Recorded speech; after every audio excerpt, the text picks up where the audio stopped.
So we're back for Inside the Story this week with another Pennsylvanian that you guys all know, Kilian Laverty from our policy team. Kilian, what was that debate we watched last night with John Fetterman versus Dr. Oz? Well, first things first, good evening, Peter. It was an absolute disaster. I think I saw a poll afterwards that saw like 82% of respondents said that Oz won the debate.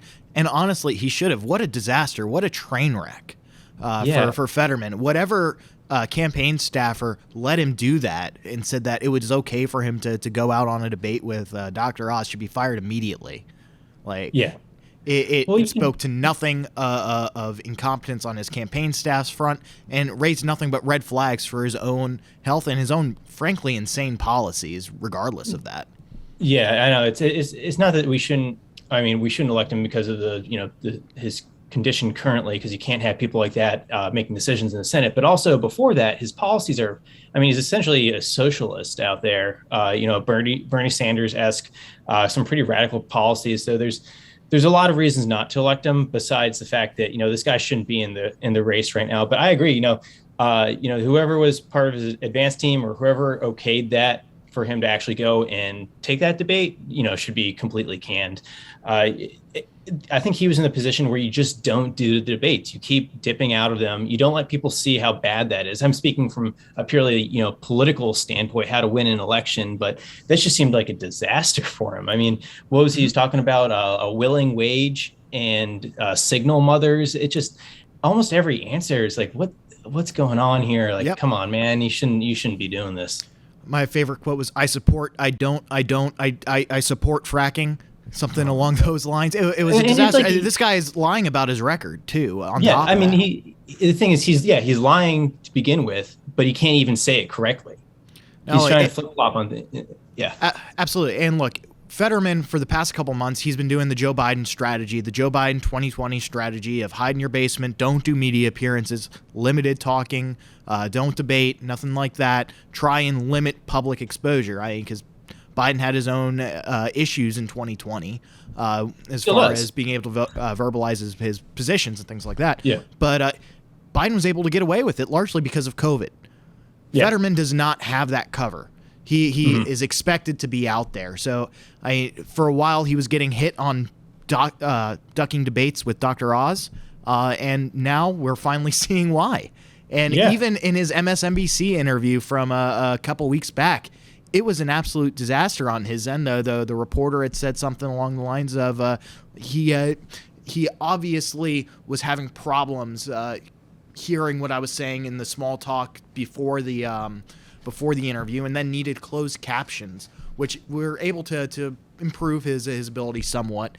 But during the actual interview, but all in all, it has not been good for Fetterman. He's not been gaining voters.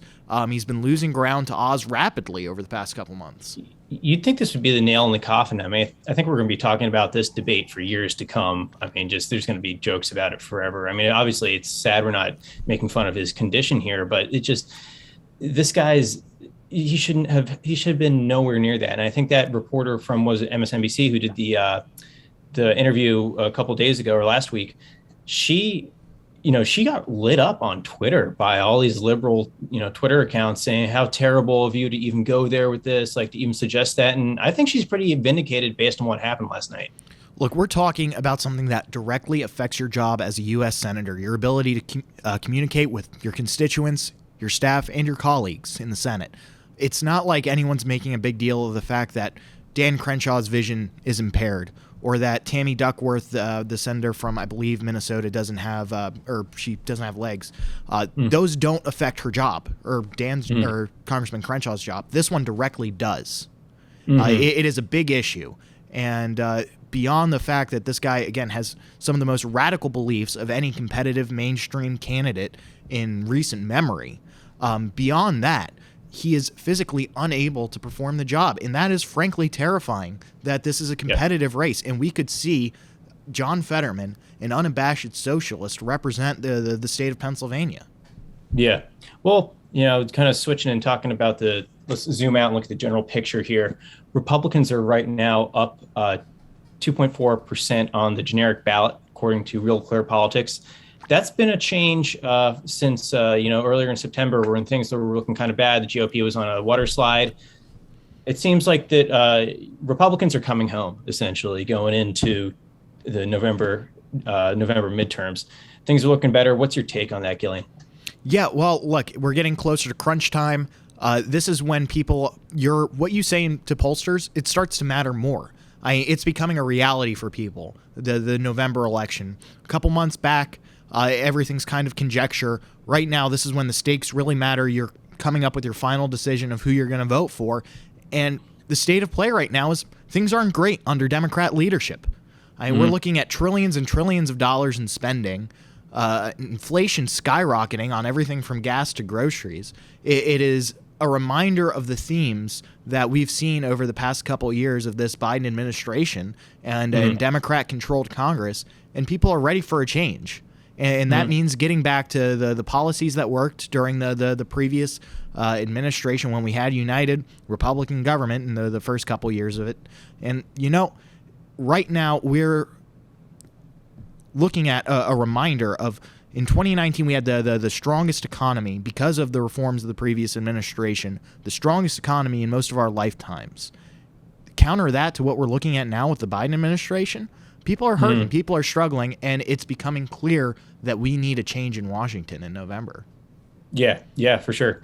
And, there's been a couple articles talking about the kind of issues that Democrats are talking about on the campaign trail. Obviously, here at FreedomWorks, we're focused on economic issues, but speaking from a purely political standpoint here, it looks like Democrats have really hitched their wagon to the issue of abortion, whereas Republicans are running on the economy, something that Democrats really can't do. Every time they try to talk about inflation or something, they completely step in it, or it's Joe Biden out there saying, oh no, the Republicans are actually going to make inflation worse. So it's like, what's your solution here? They have no solutions for it, but they're finding out that, I think they've known this for a while, is that abortion really ranks so lowly on issues that people are going to the polls about.